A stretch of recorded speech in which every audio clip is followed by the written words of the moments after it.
Construction work sites in Singapore will have to implement safety measures before resuming operations from the 2nd of June, including the testing of foreign workers before they return, as well as routine screening when they're back at work. Tan Se-hui joins us now with the details of this.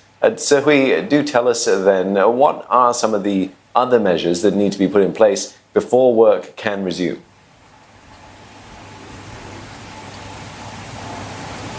Now, the first two measures that must be in place are the need for safe measurements at the work sites as well as their living space. So we're looking at screening of the workers' health. That is essential. Now, workers will have to download the Trace Together app that will help to track health status of workers. They will also need to be tested before they get to return to work. And they must be tested on a periodic basis of a 2-week interval when they return back to work. Now, as mentioned before, the Health Ministry will systematically test all foreign workers who are living in dorms. Now, those who are recovered will stay in blocks for the recovered workers.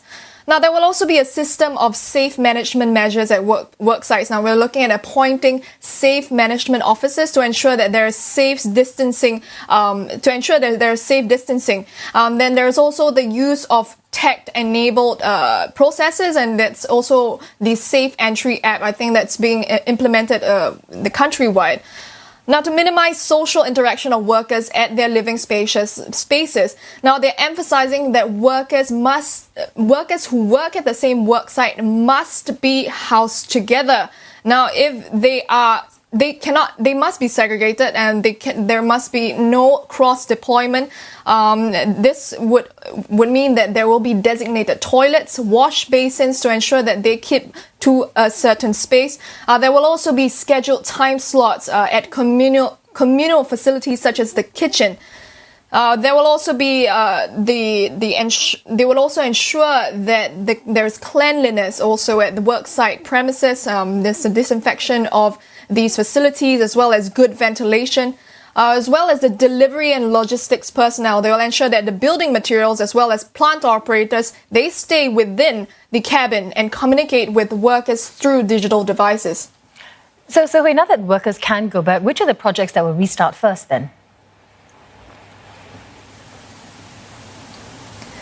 So now, during the circuit breaker period, currently there is only about 5% of construction workforce that's working on very small number of critical infrastructure projects. Now, with the resumption on June 2nd, now another 5% of construction workers are allowed to work on critical and time-sensitive projects. We're looking at the mass rapid transit.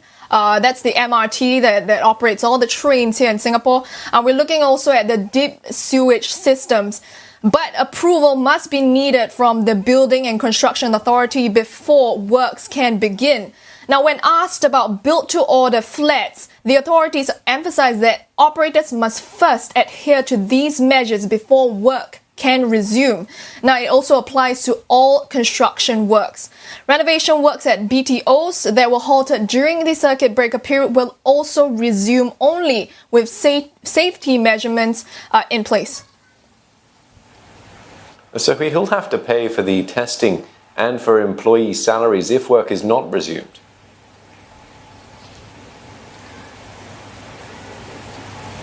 When work is not resumed for workers, the authorities highlighted that there are already measures in place to help these foreign workers. You know, some of these come in the form of a waiver of foreign worker levies. Now, the employees will have to be able to pay their workers even during this period. Let's hear what Minister Lawrence Wong had to say. This will be a new regulatory requirement on top of all the other safe distancing measures that we have put in place, that we are talking about, that contractors will now have to uphold. So I have no doubt, and as with all regulatory requirements, the principle must be that the company must bear the cost. So I have no doubt that it will mean construction costs in Singapore will be higher because of these regulatory requirements. Right? And all of us have to be prepared to pay this higher cost because we want construction work to be done safely in Singapore from henceforth.